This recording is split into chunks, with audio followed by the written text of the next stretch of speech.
പുത്രനും പരിശുദ്ധ റുഹായുമായ സത്യനാഥ് തനിക്ക് സ്തുതിയാൽ തന്നെ ആമീൻ.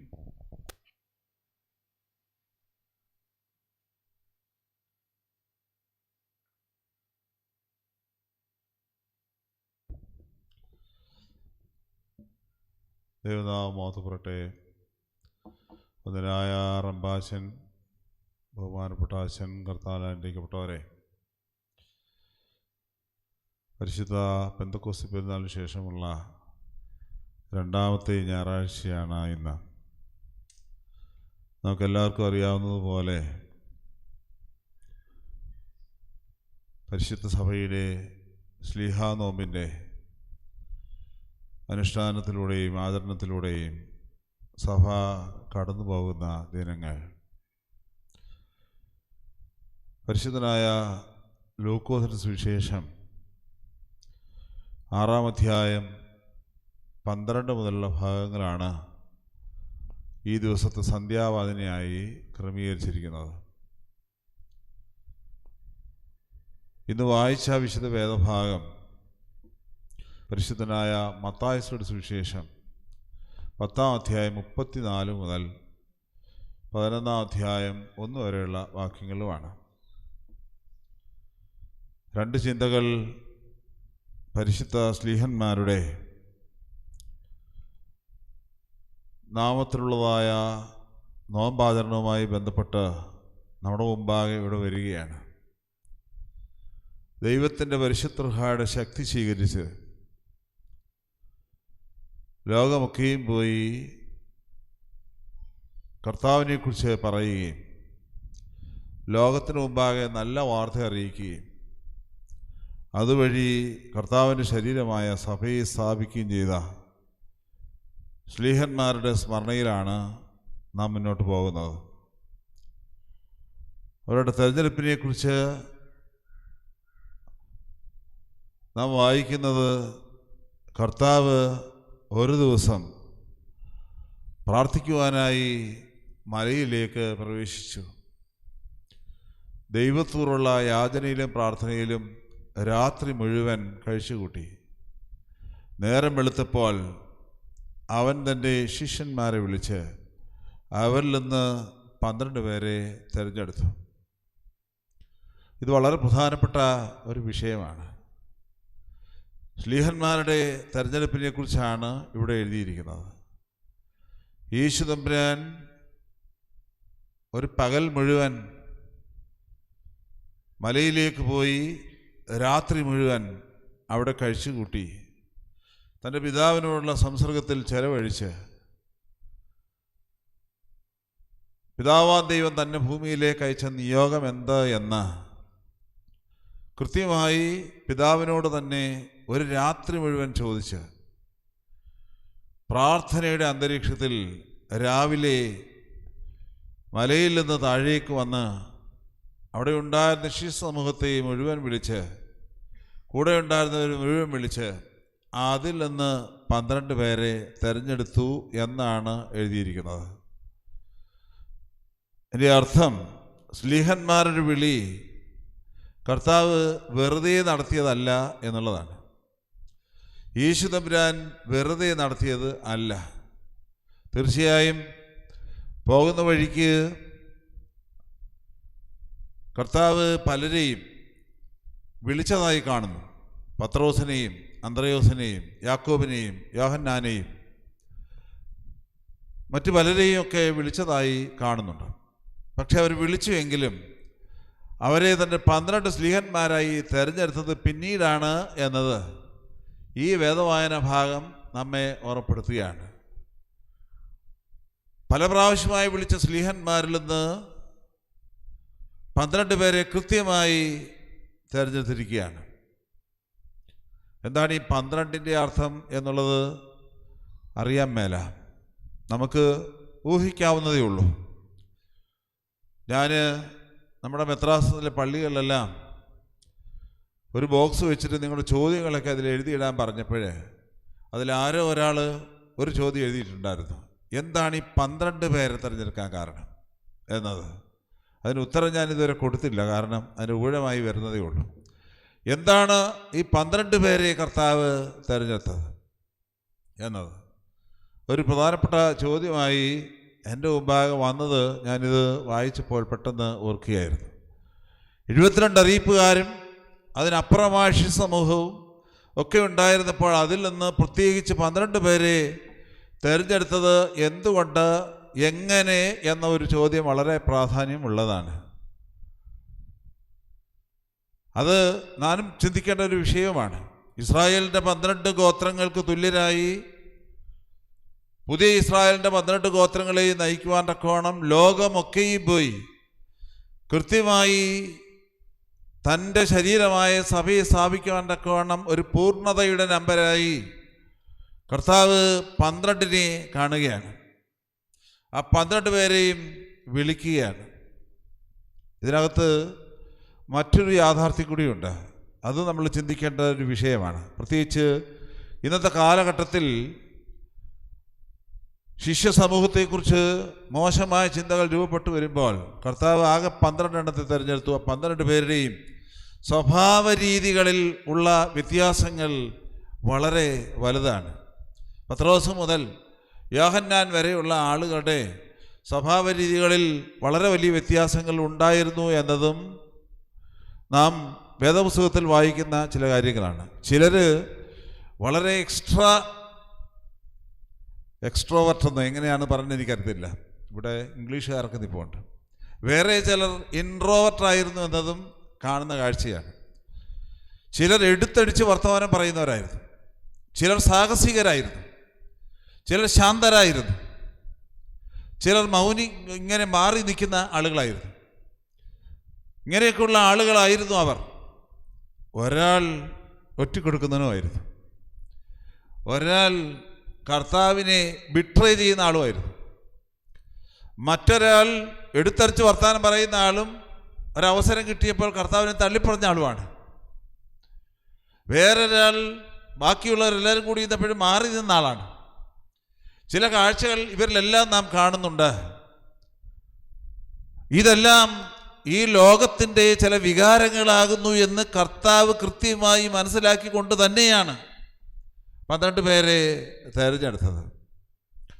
ഞാൻ ഇന്നലെ കാറിലൂടെ ഇങ്ങനെ പോകുമ്പോൾ എൻ്റെ ചെമ്മാച്ചനോട് ചോദിച്ചു, ഈ 12 പേരെ 12 സ്വഭാവത്തിൽ എങ്ങനെ രൂപപ്പെടുത്തി? 12 പേരെ 12 സ്വഭാവത്തിൽ എങ്ങനെ കൊണ്ടുവന്നു? എന്നിട്ട് നമ്മുടെ പത്രാസിലെ ചില അച്ഛന്മാരുടെ പേരും പറഞ്ഞു. അത് പത്രോസിൻ്റെ കണക്ക്, ഇത് ലൂക്കോസിൻ്റെ കണക്ക്, ഇത് യോഹന്നാൻ്റെ കണക്ക് എന്നൊക്കെ ഞങ്ങൾ ഇങ്ങനെ വണ്ടിയിലിരുന്ന് പറഞ്ഞു പോയി.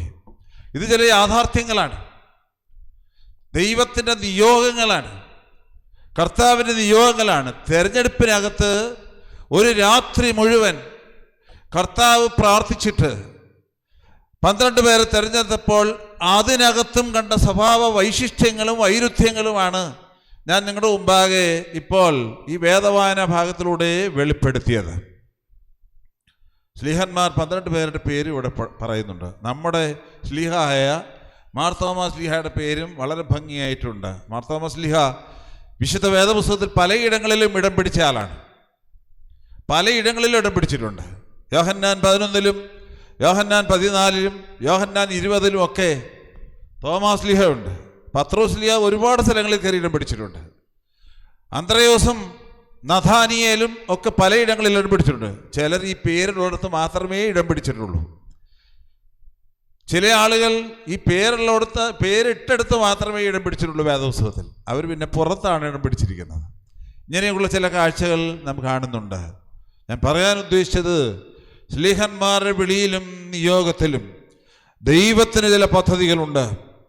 ആ പദ്ധതികളെ കർത്താവ് തൻ്റെ ശരീരമായ സഭയിലൂടെ നടപ്പിലാക്കുമ്പോൾ ഇങ്ങനെയുള്ള വിഷയങ്ങളൊക്കെ ഉണ്ടാകുമെന്ന ഓർമ്മപ്പെടുത്തൽ കൂടി ഈ തെരഞ്ഞെടുപ്പിനകത്ത് നാം കാണുന്നുണ്ട് എന്ന കാഴ്ച നാം വിസ്മരിക്കുവാനായിട്ട് പാടില്ല.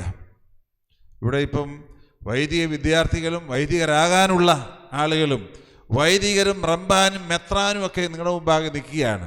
ഇതിനെ എല്ലാത്തിനെയും എടുത്തു കഴിഞ്ഞാൽ നിങ്ങൾക്ക് കാണാൻ കഴിയുന്ന കാഴ്ചകൾ ഞാൻ മുമ്പേ പറഞ്ഞതെല്ലാം ഉണ്ട് എന്നത് ഒരു യാഥാർത്ഥ്യമാണ്. നമ്മുടെ ഇടയിൽ നിന്ന് കർത്താവിൻ്റെ വേലയ്ക്കായി ഇറങ്ങിപ്പുറപ്പെടുന്ന ആളുകളെ കർത്താവ് വിളിക്കുമ്പോൾ അവരെക്കുറിച്ച് കർത്താവിന് ചില നിയോഗങ്ങളുണ്ട്, കർത്താവിന് ചില പദ്ധതികളുണ്ട്. ആ പദ്ധതികൾ നടപ്പിലാക്കുന്നതിന് വേണ്ടി കൂടിയാണ് ഇത് എന്നുള്ളത് നാം മനസ്സിലാക്കേണ്ട ഒരു യാഥാർത്ഥ്യമാണ്. രണ്ടാമത്തെ ചിന്തയായി എനിക്ക് നിങ്ങളോട് പറയാനായിട്ടുള്ളത്, കർത്താവ് ശിഷ്യന്മാരോട് പറയുന്ന ഒരു പ്രധാന വാചകമാണ്. ഇന്നത്തെ വേദവായന ഭാഗത്തിൽ ആദ്യം പറഞ്ഞിരിക്കുന്നത് അതാണ്. ഞാൻ വന്നിരിക്കുന്നത് ഭൂമിയിൽ സമാധാനം വരുത്തുവാനാണെന്ന് നിങ്ങൾ വിചാരിക്കേണ്ട. ഞാൻ വന്നത് സമാധാനം നൽകുവാനല്ല, വാളിനെ ആണ് കൊണ്ടുവന്നിരിക്കുന്നത്. വളരെ പാരഡോക്സിക്കലാണ്, വിരോധാഭാസമാണ്. യേശു തമ്പുരാൻ്റെ വരവ് സ്വർഗത്തിൽ സമാധാനം ഭൂമിയിൽ സമാധാനം എന്ന് വിളിച്ചു പറഞ്ഞ ഒരു കാലഘട്ടമാണ് ക്രിസ്മസിൻ്റെ കാലഘട്ടം. ജന്മപ്പെരുന്നാളിന് അതാണ് വിളിച്ചു പറയുന്നത്, സർവ്വലോകത്തിനുമുള്ള മഹാസന്തോഷം. പക്ഷെ ഇവിടെ കർത്താവ് വളരെ വിരുദ്ധമായ ഒരു വാക്ക് ശ്ലീഹന്മാരോട് പറയുകയാണ്. ഞാൻ ഇങ്ങോട്ട് വന്നിരിക്കുന്നത് സമാധാനം കൊണ്ടല്ല, സമാധാനമല്ല, വാളാണ് കൊണ്ടുവന്നിരിക്കുന്നത്. ഞാനിങ്ങനെ ചിന്തിക്കുകയായിരുന്നു, ഈ അടുത്ത സമയത്ത് ഒരു പിതാവ് ഇങ്ങനെ ഒരറ്റം മുതൽ അങ്ങേ അറ്റം വരെ അങ്ങ് പ്രസംഗിച്ചു നടക്കുകയാണ്. ഒരറ്റം മുതൽ അങ്ങേ അറ്റം വരെ പ്രസംഗിച്ചു നടക്കുകയാണ്.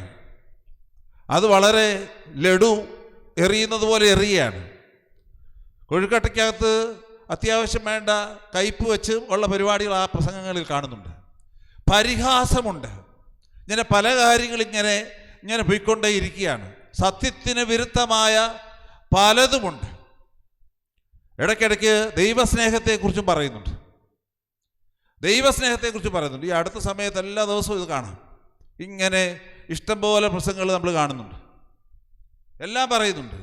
അതിനകത്ത് പ്രസംഗത്തിനകത്ത് ചുവകൾ കാണുമ്പോൾ നിന്ദയുണ്ട്, പരിഹാസമുണ്ട്, അസത്യങ്ങളുണ്ട്, സത്യവിരുദ്ധങ്ങളായ കാര്യങ്ങളുണ്ട്, നല്ല ദൈവവചനവും ഉണ്ട്, സത്യവുമുണ്ട്. എല്ലാം കൂടെ മിക്സ് ചെയ്തിങ്ങനെ പോവുകയാണ്. കർത്താവ് ഇതൊക്കെ കാണുമ്പോഴാണ് പറയുന്നത്, ഞാൻ വന്നിരിക്കുന്നത് സമാധാനത്തിനല്ല, വാളിനാണ്. ഞാൻ വന്നിരിക്കുന്നത് സമാധാനത്തിൻ്റെ വാളിനാണ്.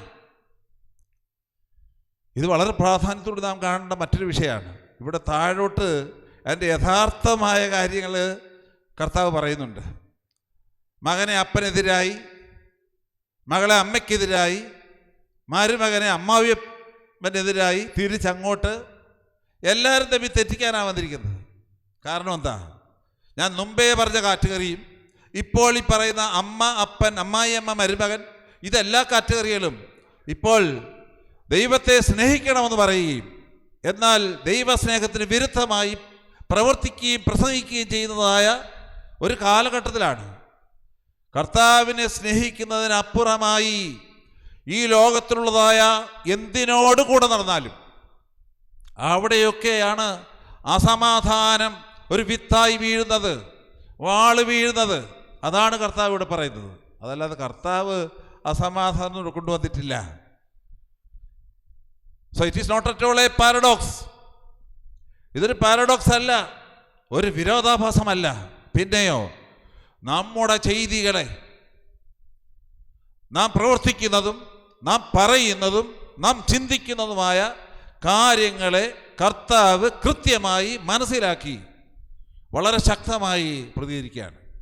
ഒരുവൻ എൻ്റെ പിന്നാലെ വരുവാൻ ഇച്ഛിച്ചാൽ അവൻ തന്നെത്താൻ തേച്ച് തൻ്റെ കുരിശെടുത്ത് എന്നെ അനുഗമിക്കട്ടെ എന്ന് പ്രസംഗിച്ച കർത്താവ് സമാധാനത്തിൻ്റെ മാർഗം കുരിശിൻ്റെ മാർഗമാകുന്നു.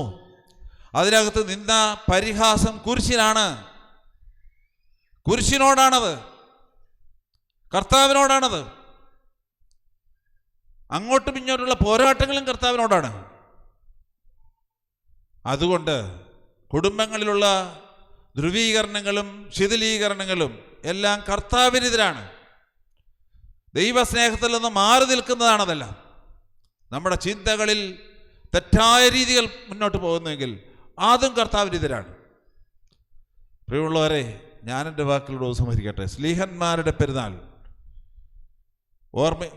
നോമ്പും അതിൻ്റെ പിന്നിൽ പെരുന്നാളും ഒക്കെ വരുമ്പോൾ നാം നമ്മുടെ മനസ്സിൽ രൂപപ്പെടുത്തുന്ന പ്രധാനപ്പെട്ട ചിന്ത, എന്നെക്കുറിച്ച് ദൈവത്തിൻ്റെ നിയോഗം എന്താ എന്ന് നാം ശരിയായി ചിന്തിച്ചു കൊള്ളണം. ഓരോരുത്തരും ഞാൻ ആരാണ്, ഞാൻ എന്തിനാണ് വിളിക്കപ്പെട്ടത്, ഞാൻ എന്തിനാണ് കുടുംബജീവിതം നയിക്കുന്നത്, ഞാൻ എന്തിനാണ് ഒരു മകനായി മകളായി ദൈവത്താൽ സൃഷ്ടിക്കപ്പെട്ടിരിക്കുന്നത്. ആ നിയോഗത്തെക്കുറിച്ച് ദൈവത്തോട് ചോദിച്ച് മനസ്സിലാക്കണം, ധ്യാനാത്മകം ചിന്തിക്കണം. കർത്താവ് ഒരു രാത്രിയും ഒരു പകലും മുഴുവനായി പ്രാർത്ഥിച്ചുവെങ്കിൽ ആദ്യം നമ്മുടെ നിയോഗമാണ്. 2, ഈ ലോകത്തിലുള്ള സർവ്വതിനേക്കാൾ കൂടുതൽ ദൈവത്തെ സ്നേഹിക്കുന്നവരാകുന്നു നാം എന്ന ബോധ്യം നമുക്കുണ്ടാകണം. ആരെങ്കിലും നമ്മളെക്കുറിച്ച് പറഞ്ഞിട്ട് കാര്യമൊന്നുമില്ല, നമുക്ക് തന്നെ ഉണ്ടാകണം. മറ്റുള്ളവർ നമ്മെക്കുറിച്ച് സാക്ഷ്യപ്പെടുത്തിയിട്ട് കാര്യമില്ല, നാം തന്നെ നമ്മുടെ ഉള്ളിൽ ബോധ്യപ്പെടണം, ഞാൻ എല്ലാറ്റിനേക്കാൾ ഉപരി ദൈവത്തെ സ്നേഹിക്കുന്നുവെന്ന്. ഈ 2 കാര്യങ്ങളാണ് ഈ സ്ലീഹാ നോമ്പിൽ, പരിശുദ്ധ റൂഹായുടെ വരവ് സ്വീകരിച്ച സ്ലീഹന്മാരുടെ നോമ്പിൽ, പരിശുദ്ധ റൂഹായിൽ ഉദ്ദീപിപ്പിക്കുന്ന ദൈവജനത്തിന് മുമ്പിൽ ബലഹീന എനിക്ക് പറയാനുള്ളത്. ദൈവം തമ്പുരാൻ നമ്മെ എല്ലാവരെയും വാഴ്ത്തി അനുഗ്രഹിക്കട്ടെ.